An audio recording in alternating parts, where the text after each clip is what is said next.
네, 오늘 2차 디자인 시스템 웨비나를 이제 시작할 건데요. 먼저 시작하기에 앞서서 간단하게 제 소개를 하자면 이제 당근소프트에서 디자인 컨설턴트로 일하고 있는 박동화라고 하고요.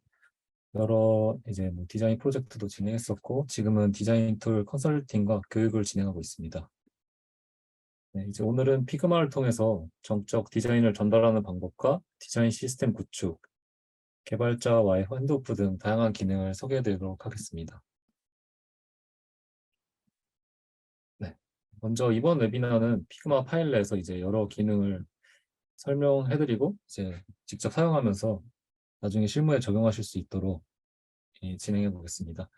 많은 분들이 이미 아실 것 같지만 이제 모르시는 분들이 계실 수 있으니까 먼저 간단하게 피그마에 대해서 설명해 드리겠습니다. 피그마는 이제 디자인 기획자, 개발자 등 다양한 역할의 팀원들이 협업할 수 있는 툴인데요. 기본적으로는 이제 UI UX 디자인 툴이지만 단순히 디자인하는 것뿐만 아니라 디자인 시스템 구축, 프로토타이핑, 개발자와의 핸드오프 등 다양한 기능을 제공해서 디자인 회사뿐만 아니라 기업, 스타트업, 아니면 학교나 대학교 같은 교육기관 등에서도 활용 중입니다. 이런 피그마의 장점은 크게 세 가지가 있는데요. 첫 번째는 실시간 협업 및 공유입니다. 피그마는 이제 스케치와 XD 같은 다른 UIX 툴과는 달리 현출물을 개인이 작업해서 한 번에 넘기는 형태가 아니라 지금 보시는 파일처럼 실시간으로 같은 공간에서 여러 명이 작업하실 수 있습니다. 이렇게 이런 기능을 활용해서 대화를 주고받거나 코멘트를 사용하여 팀원들과 디자인에 대한 피드백을 남기고 오른쪽 위에 허들에서 음성 대화도 가능합니다. 그래서 빠른 피드백과 작업의 반복이 가능하기에 애자일 조직에 최적화된 툴이라고 할 수 있겠습니다. 두 번째로는 디자인 시스템 구축 용이입니다. 피그마는 스타일과 라이브러리라는 기능을 통해 작업을 효율적으로 할 뿐만 아니라 전체 프로덕트의 통일성도 쉽게 유지할 수 있습니다. 마지막으로는 팀 및 프로젝트 구성, 히스토리 관리인데요. 피그마를 이용하면 팀별로 프로젝트를 생성하여 하나의 파일을 만들고 관리할 수 있습니다. 또한 멤버를 편리하게 추가하거나 제거해서 관리가 용이하고 파일별 히스토리를 통해 변경 사항을 저장하거나 디스크립션을 작성하고 이전 버전으로 되돌릴 수 있습니다. 추가로 이제 개발자 핸드오프는 이번 콘피그 업데이트를 통해 더욱 기능이 강화되었는데요. 잠시 후에 이제 뒤에서 설명해 드리도록 하겠습니다. 음, 피그마는 이제 디자인 시스템이 제일 큰 장점이라고 할 수 있는데요. 기존 피그마의 디자인 시스템 구축 방법, 그리고 이번 업데이트를 통해 추가된 기능들을 알아보겠습니다. 네, 먼저 디자인 스타일입니다. 스타일과 라이브러리는 이제 디자인 시스템과 관련된 기능 중에 제일 큰 부분을 차지하는데요. 먼저 라이브러리란 자주 사용되는 디자인 요소들을 한 곳에 모아놓고 빠르게 찾을 수 있도록 도와주는 기능이며 일관성 있는 디자인을 구축하고 빠르게 작업할 수 있게 돕습니다. 그 좌측에 패널에 보시면 에셋이 있는데 이렇게 여기 들어가시면 현재 파일에서 사용하는 로컬 라이브러리를 등록해서 같은 팀원들이 공유할 수 있고 현재 파일에 사용된 라이브러리 중에서 이제 다른 기존 사용하는 라이브러리로 변경하실 수도 있습니다. 등록되지 않은 개체들을 찾아서 프로덕트에 좀 결함이 될 수 있기 때문에 기존 라이브러리로 교체하실 수 있고 여기 저희 팀에 보시면 이렇게 여러 문서에 작성된 라이브러리를 켰다 껐다 하면서 편리하게 사용하실 수 있습니다. 다른 파일에서도 현재 적용된 라이브러리를 적용하실 수 있고요. 만약에 이 파일에 적용된 라이브러리가 업데이트가 되면 어떤 내용이 변경되었는지 업데이트 뜨면서 똑같이 업데이트해서 사용하실 수 있습니다. 또한 스타일 기능은 디자인 요소의 속성들을 미리 설정해주는 템플릿인데요. 이를 활용하면 UI 디자인에서 자주 사용되는 컬러, 텍스트, 버튼 등의 요소들을 한 번에 일괄적으로 변경할 수 있어 작업의 효율성을 크게 높일 수 있습니다. 우측에 보시는 것들이 이제 로컬 스타일들인데요. 이렇게 텍스트 옵션들을 설정해 놓고 미리 사용하시거나 컬러, 자주 사용하시는 이런 그레이 스케일 같은 것들은 등록해서 사용하시면 좀 더 빠르게 작업하실 수 있고 이런 섀도우, 그리드 스타일까지 정해놓고 사용하실 수 있습니다. 이 라이브러리와 스타일을 동시에 이제 효율적으로 잘 사용하시면 디자인 작업의 일관성이 향상되고 프로덕트를 더 빠르고 정교하게 완성하실 수 있습니다. 또한 이런 제작된 디자인 시스템은 예시 이미지와 같이 이렇게 따로 피그마 파일로 구축하여서 문서화하기도 합니다. 다음은 스타일 등록 방법인데요.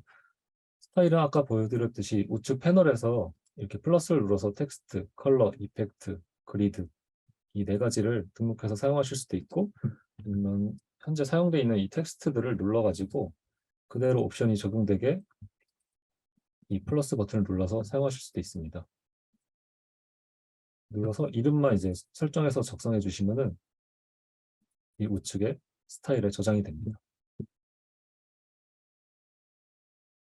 네, 다음은 컴포넌트입니다.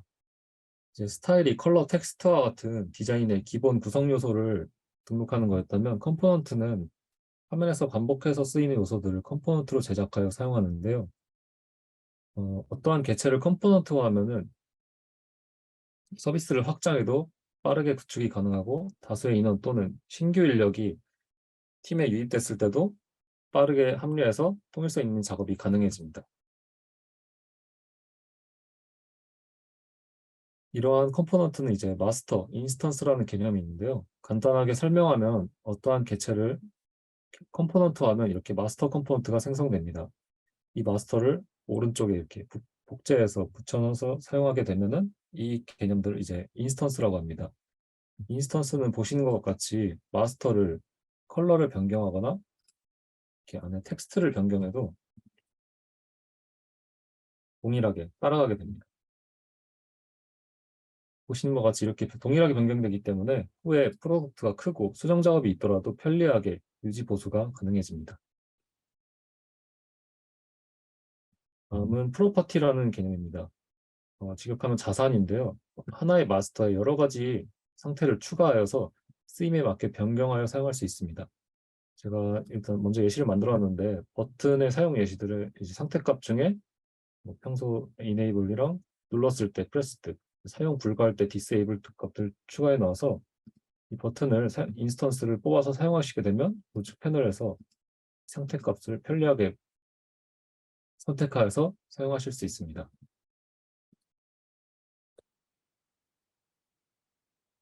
네, 방금 보여드린 프로퍼티를 활용해서 이렇게 마스터 컴포넌트 하나에 여러 가지 개체에 적용할 수도 있는데요.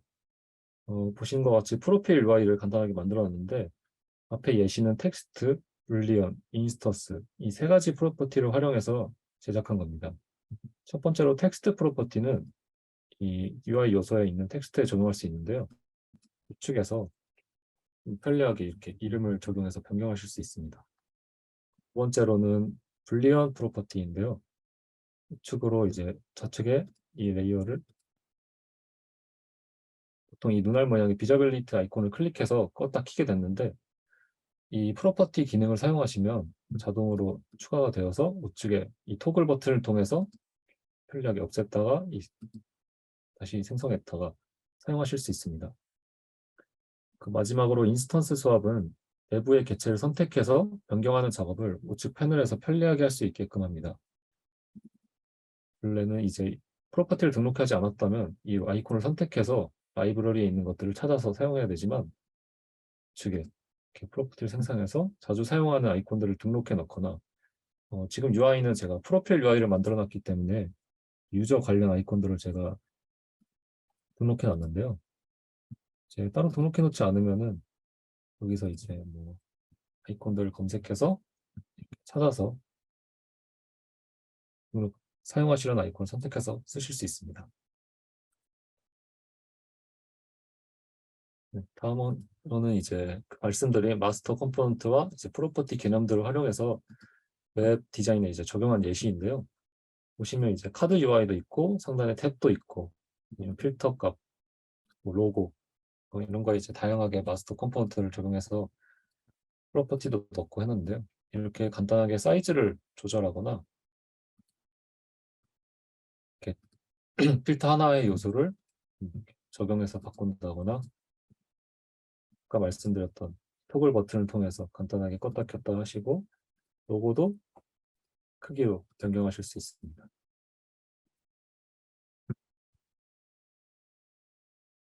네, 여기까지 이제 기존의 디자인 시스템에 활용되었던 피그마의 기능들이었고요. 다음으로는 이제 2023년에 진행됐던 콘피그 내용을 말씀드리겠습니다. 네, 콘피그를 혹시 모르시는 분이 계실 수 있는데, 콘피그는 이제 피그마에서 매년 주최하는 행사인데요. 여러 디자인 관련 세션을 진행하고 큰 업데이트를 발표합니다. 이 중 올해 콘피그의 주요 업데이트 내용을 말씀드리겠습니다. 네, 주요 업데이트 중에 이제 디자인 토큰과 개발자 인도프 관련해서 크게 두 가지가 있었는데요. 그동안 피그마를 사용해 디자인 시스템을 구축하기 위해서는 외부 플러그인이나 서드파티 앱들을 통해 토큰을 연결하였는데, 이제는 그 디자인 토큰과 같은 개념, 그리고 살짝 상위의 개념인 베리어블을 통해 피그마 내부에서 토큰을 생성할 수 있게 되었습니다.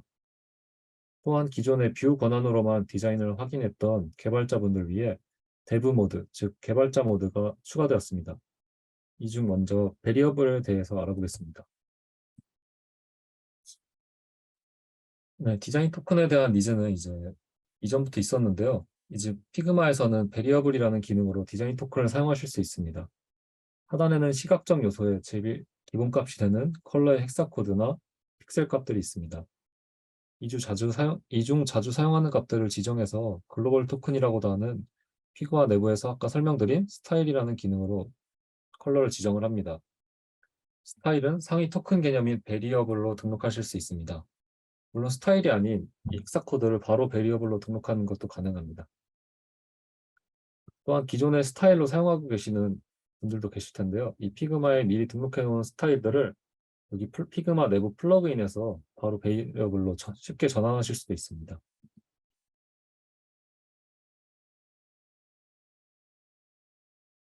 네, 베리어블은 우측의 디자인 패널에서 컬러, 넘버, 그리고 스트링, 불린을 추가할 수 있는데요. 예시 이미지처럼 헥사 코드를 토큰으로 지정하거나 지정한 토큰을 사용하여 상위 개념의 토큰을 생성하기도 합니다.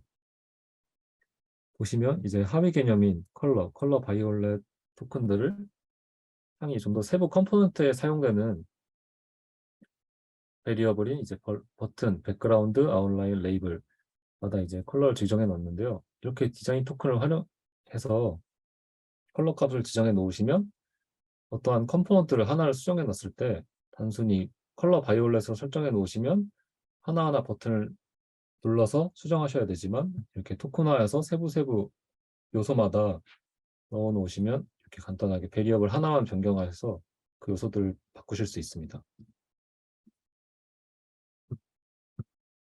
베리어블은 이제 우측 패널에 이 로컬 베리어블에서 누르시면 창이 뜨게 되는데요. 제가 이제 여러 가지 추가해 놨는데 하단에 크리에이트 베리어블 누르시면 이렇게 컬러, 넘버, 스트링, 불림 네 가지 항목을 추가하실 수 있습니다.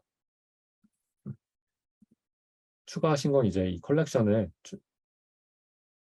생성되게 되고요. 제 여러 가지 컬렉션을 생성해서 제가 지금 생성해 놓은 건 뭐 컬러, 스페이싱, 그리고 토큰 이렇게 생성해서 그룹핑해서 넣어 놓으실 수 있습니다. 이 컬렉션 내부에서도 스타일과 똑같이 그룹을 지정해서 묶어 놓으실 수 있고요. 좀 더 정리해서 잘 사용하시면은 프로덕트를 구축하실 때 좀 더 편리할 거라고 생각합니다.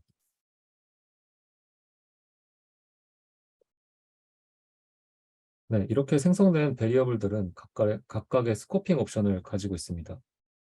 예시로 이제 숫자의 경우 좌측에 보시면 곡률이나 너비, 높이값 등 사용되는 곳을 체크할 수 있고 컬러의 경우도 마찬가지로 필 스트로크 등 지정하실 수 있습니다. 제가 예시를 보여드리면 이렇게 레디우스 값을 제가 픽셀 값들을 넣어서 베리어블을 생성해 놨는데요. 상단에 라지랑 M 값은 제가 스코핑을 레디우스에만 매핑되도록 지정을 해놨습니다. 그리고 스몰 값은 이렇게 모든 값을 체크해 놨고요. 그래서 이제 어떠한 객체에 이 숫자 값이 들어가는 곳들에 다 이 x, y 값 빼고 wh 값이나 뭐 여백, 오토 레이아웃을 사용하실 경우에는 여백 같은 곳에도 숫자 관련, 텍스트 관련 토큰을 사용하실 수 있는데 눌러보시면 현재는 레디우스 S만 뜨고 있습니다. 라지랑 M은 제가 스코핑을 해놔서 이렇게 레디우스 관련 토큰을 사용할 때만 뜨기 때문에 하나의 토큰을 특정 영역에만 사용하실 수 있게 변경하시려면 아까 보여드린 이 스코핑 영역에서 전부 다 해제하시고 레디우스에 체크하시면 좀 더 이제 특정 컴포넌트에 사용되는 베리어블들을 생성하실 수 있습니다.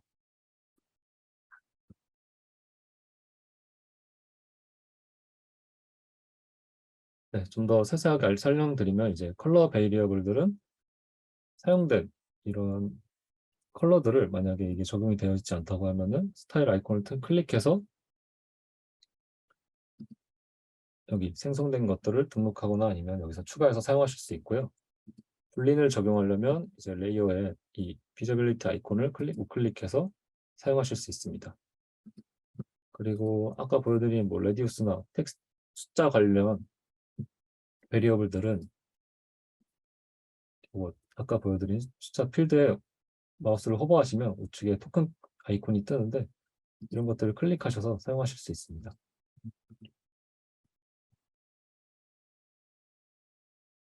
네, 다음은 이제 베리어블의 확장 기능이 모드 기능인데요. 베리어블에서 사용할 수 있는 모드는 하나의 토큰이 여러 환경에 대응할 수 있게 해줍니다. 대표적으로 저희가 잘 알고 있는 건 다크 모드를 예시로 들 수 있는데요. 이미지 예시를 보시면 foreground primary라는 토큰을 라이트 모드, 다크 모드에 각각 대응되는 하위 개념 토큰을 사용하고 있습니다. 이러한 모드는 페이지나 프레임, 레이어 단위의 자산을 가지고 있는 부모 단위의 컨텐츠에 사용할 수 있습니다. 다음 예시를 통해서 베리어블과 모드의 활용에 대해 설명해 드리겠습니다. 보시면은 이제 웹이랑 모바일 화면을 제가 갖다 놨는데요.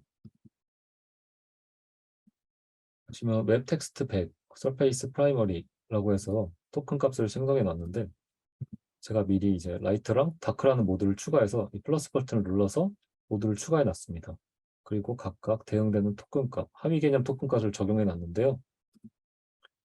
이 전체 레이어에 아까 말씀드린 모드를 다크 모드로 바꾸시게 되면 그 하위 개념에 있는 토큰들이 자동으로 매핑되어서 다크 모드에 대응하는 디자인으로 변경되게 됩니다. 단순히 다크 모드뿐만 아니라 이제 여러 가지 모드를 추가하시면 예를 들어 이제 뭐 컨셉 페이지나 상세 페이지를 여러 개의 테마로 적용하고 싶다 하면은 이제 여러 가지 컬러 값들을 또 넣어놔서 이렇게 다양한 테마로 변경하실 수 있습니다.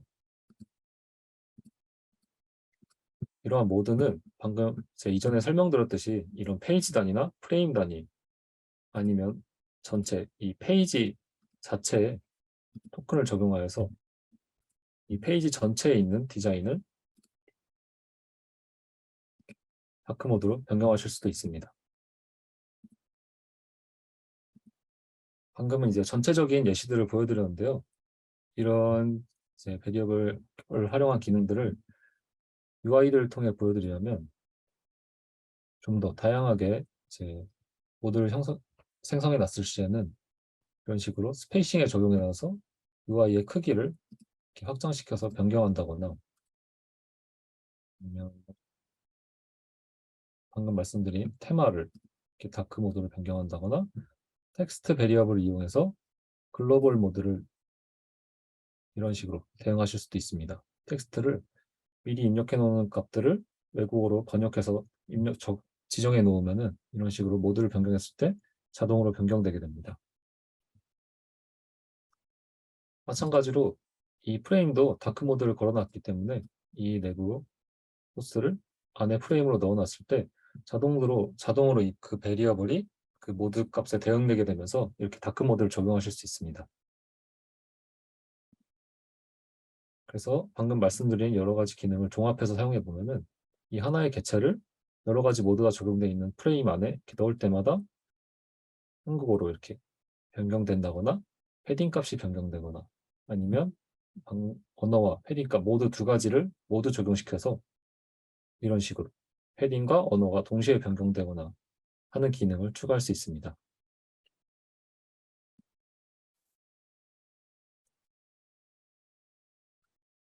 다음은 개발자 모드입니다. 이전에 피그마는 피그마 내부에서 간단한 코드만 확인 가능했기에 디자인 핸드오프 과정은 이제 코드와 디자인 토큰과 똑같이 서드파티 플러그인과 툴들을 사용하였는데요. 이번 업데이트를 통해 손쉬운 코드 확인이 가능해졌습니다. 먼저 일단 대부 모드는 우측 위에 토글을 클릭하거나 단축키를 사용해 전환하는데요. 제가 개발자 모드를 변경하는 걸 보여드리면 이런 식으로 누르면 전체 인터페이스가 변경되게 됩니다. 기존에 디자인 패널에 있던 인스펙트는 사라지고 또한 이 대부 모드로 변경해놨을 시에 이 파일을 나갔다가 들어와도 개발자분들은 동일하게 뜨기 때문에 한번 설정해 놓으면 편리하게 피그마를 사용하실 수 있습니다.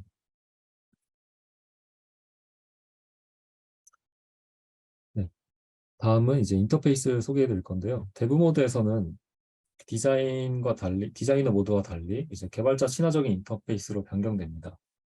개발자분들은 사실 이 왼쪽에 좌측에 있던 이 레이어 패널을 별로 볼 일이 없는데요. 이제는 레이어 위에 이 Ready for Development라는 섹션들이 추가되어서 개발 준비가 완료된 프레임들을 모아볼 수 있습니다. 그래서 보시면 이 피그마의 디자인 모드에서 섹션 기능이란 게 있는데 이 프레임들을 섹션으로 묶어 놓으면 이런 식으로 우측에 개발 준비가 완료됐다는 마크를 생성할 수 있습니다. 그래서 누르시면 좌측의 페이지에서도 표시가 되고요. 이렇게 개발 준비가 완료된 페이지들은 개발자 모드에서 확인하실 때 좌측에 이렇게 편리하게 이동이 가능하게 생성되게 됩니다. 누르시면 그 페이지로 자동으로 이동하고 최근 편집된 날짜가 뜨고요. 이 페이지에 있는 전체 개발 완료 준비가 된 페이지들을 한 번에 보실 수 있습니다. 네, 그리고 이제 따로 디자이너분들이 이 개발 완료된 페이지들을 기획 문서나 노티를 따로 해드렸어야 됐는데요. 이제는 이제 그 섹션 기능으로서 프레임을 묶어놓고 아까 아이콘을 똑같이 눌러 놓으시면은 좀 더 편리하게 개발자분들에게 어떤 화면을 작업해야 되는지 핸드오프 과정이 좀 더 수월해진다고 볼 수 있겠습니다. 또한 대부 모드에서는 기존에 이제 개발자분들이 피그마에서 사용하시던 것과 동일하게 클릭 또는 드래그해도 디자인은 변경되지 않고 개체 외 마우스를 호버했을 때 자동으로 간격이나 수치가 표시됩니다. 이런 식으로 뜨게 되고요. 오토 레이아웃을 클릭했을 때도 패딩이나 갭 값이 똑같이 뜹니다. 또한 프레임 간 이동이 용이해가지고 이렇게 클릭하면 이쪽으로 자동으로 이동하게 되고 방향키를 통해서 이렇게 좌측으로 편리하게 이동하실 수도 있습니다. 이 프레임 간 이동 기능이 굉장히 편해가지고 개발자분들이 아니시더라도 디자이너 분들도 디자인 리뷰나 피드백할 시에 개발자 모드로 보는 게 더 편하기도 합니다. 활용하시면 좀 더 유용하게 툴을 사용할 수 있지 않을까 하고요. 개발자분들도 똑같이 아까 사용한 대화를 사용하실 수 있고요. 코멘트도 동일하게 가능합니다. 그래서 이런 식으로 적으실 수 있고요. 태그해서 사용하실 수도 있습니다. 다시 돌아가면 네, 좌측 패널을 살펴봤었는데 우측 패널 살펴보시면 더 다양한 기능이 추가되었습니다. 먼저 Compare Changes에서는 개체별 변경 사양, 그리고 또는 프레임별, 화면별 변경 사항을 확인하실 수 있는데요. 우측의 상단에는 이제 최근 수정된 날짜가 표시되고 이 Compare Changes라는 걸 누르면은 이렇게 패널이 뜨게 됩니다. 이런 식으로 화면별로 이전 화면, 이후 화면, 그리고 수정된 사람들 이렇게 보실 수 있고요. 좀 더 좋은 예시를 제가 우측에 갖다 놨는데 이런 식으로 이 버전별 저장 내역이 디스크리션이 왼쪽에 표시되고 하단에는 컨텐츠 선택 시 add, edited, removed 세 가지 상태로 표시됩니다. 그래서 이제 어떤 개체가 편집됐는지 아니면 추가되었는지 삭제되었는지 아실 수 있고요. 이 개체별로 누르시면은 상세 옵션을 확인하실 수 있습니다. 이 기능 활용하실 때는 이제 또 개발자분들이 화면 단위로 보실 경우가 많을 텐데요. 이 파일을 저장하실 때 이렇게 디스크립션을 남기실 수 있습니다. 그래서 좀 더 어떤 변경 사항이 있는지, 좀 확인해야 할 사항이 있는지, 포인트로 짚어야 할 부분이 있는지, 변경돼야 될 부분이 있는지, 커뮤니케이션 할 때 좀 더 수월하지 않을까. 이 기능을 활용하면 알아두시면 좋을 것 같습니다. 다음으로는 컴포넌트 관련 기능입니다. 초반에 설명했던 컴포넌트는 이제 피그마를 사용하면서 굉장히 많이 활용하게 되는데요.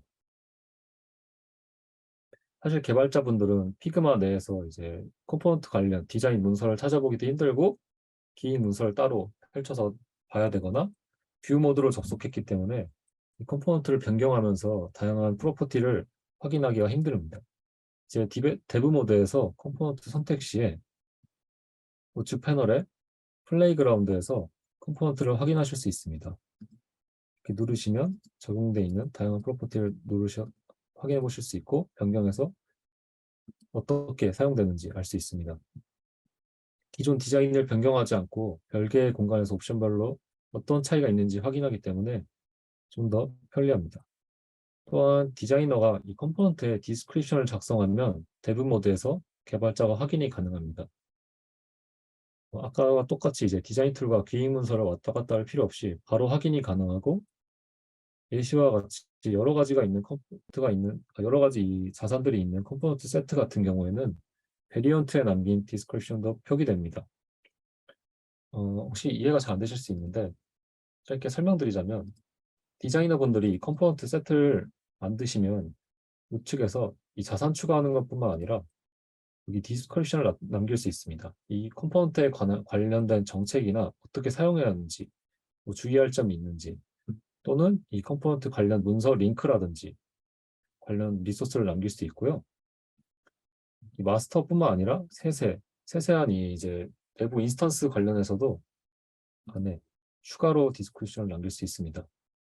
작성하실 때 이렇게 한 줄 띄워놓고 작성을 하시게 되면 개발자분들이 보실 때 이렇게 컴포넌트 마스터를 선택했을 때는 마스터 관련 디스크립션이 뜨고 인스톨을 선택했을 땐 마스터가 위에 뜨고 그 다음에 인스턴스 관련 디스크립션이 뜨기 때문에 한 줄 띄고 작성하시면 이렇게 깔끔하게 전달하실 수 있습니다.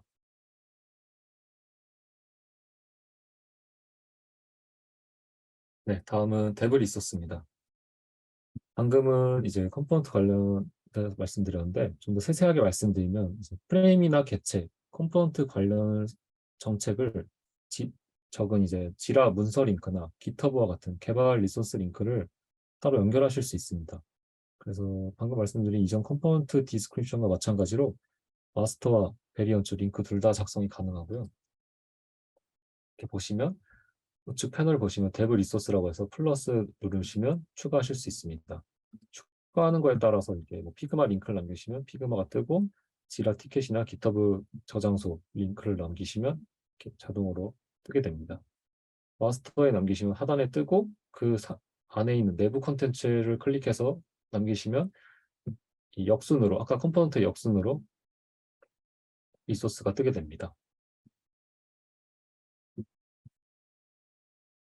이제 그 개발자 모드에서 제일 중요하다고 볼 수 있는 코드 스니펫 기능인데요.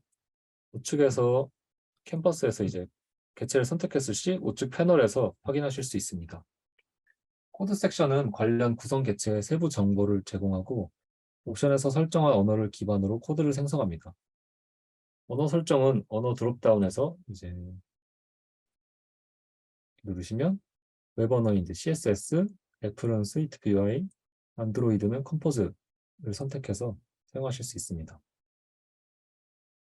보시면 언어 선택해서 보실 수 있고요. 우측에서는 선택한 언어를 기반으로 단위를 조정하실 수 있습니다. 또한 코드젠 플러그인들을 활용하여 다양한 언어나 언어 변환을 하실 수 있습니다. 플러그인들은 이제 뭐 플러그인마다 다르지만 오른쪽에 플러그인 설치하셔서 사용하시면 대부분 무료로 지원하고 있으니까 현재 프로덕트랑 개발자분들에 맞는 플러그인을 설치해서 사용하시면 될 것 같습니다.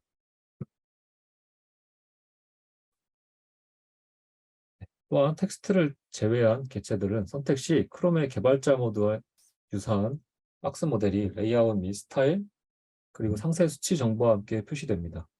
그리고 예시 이미지와 같이 선택된 개체에 할당된 모든 베리어블들은 박스 모델과 코드 스니펫에서 확인하실 수 있습니다.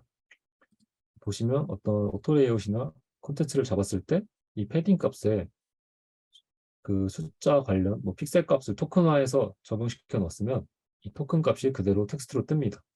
그래서 토큰을 아마 코드 저장소에 연결해 놨을 경우에는 좀 더 확인하고 개발하실 때 편리하시겠죠?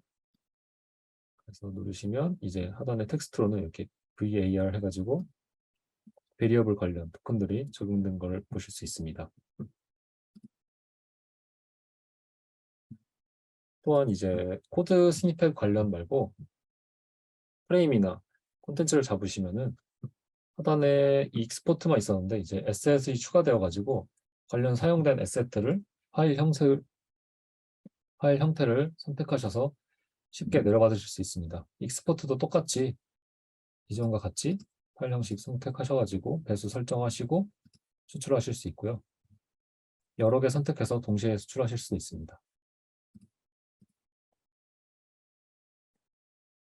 네, 여기까지 개발 관련 데브 모드 관련 기능들 소개해드렸고요. 마지막으로 이제 리틀빅 업데이트라고 해서 소소하지만 정말 필요했던 디자인 관련 기능들이 업데이트되었는데요.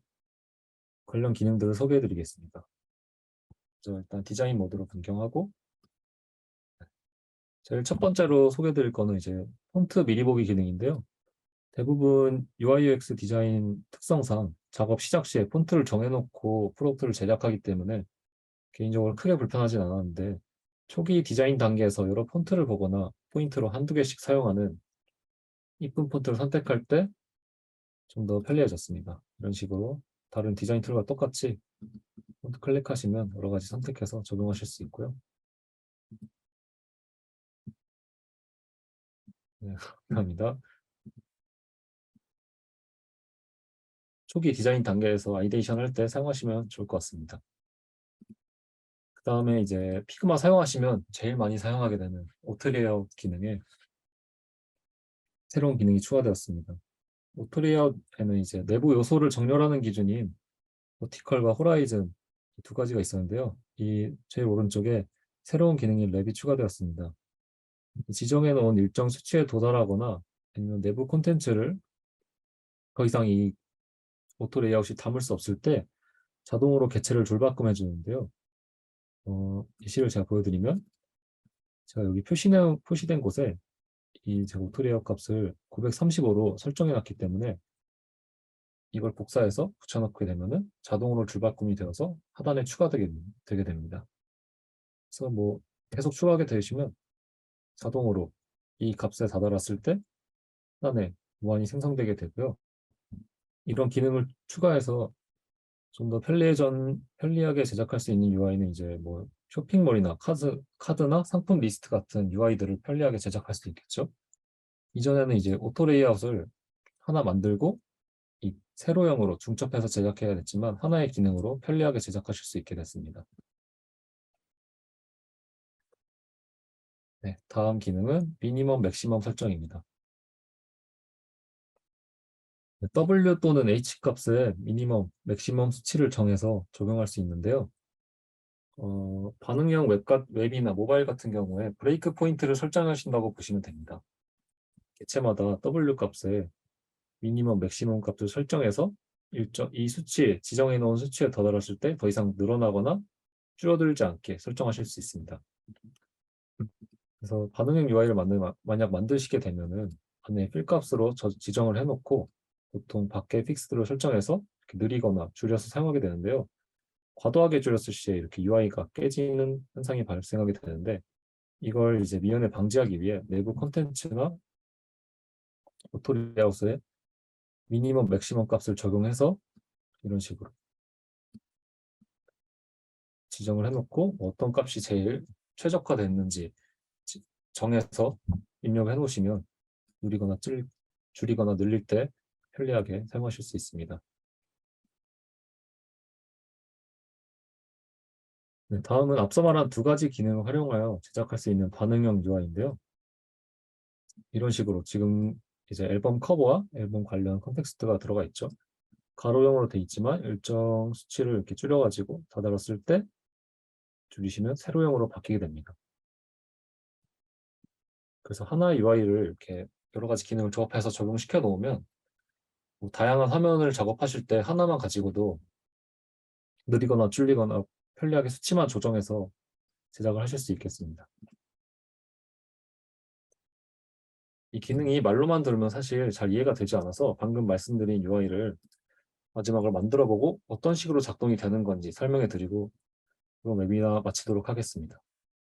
먼저 일단 제가 카드라는 이 간단한 UI를 만들어 놨는데요. 이 컨텍스트와 앨범 이미지에 미니멈 값을 200으로 설정해 놓습니다.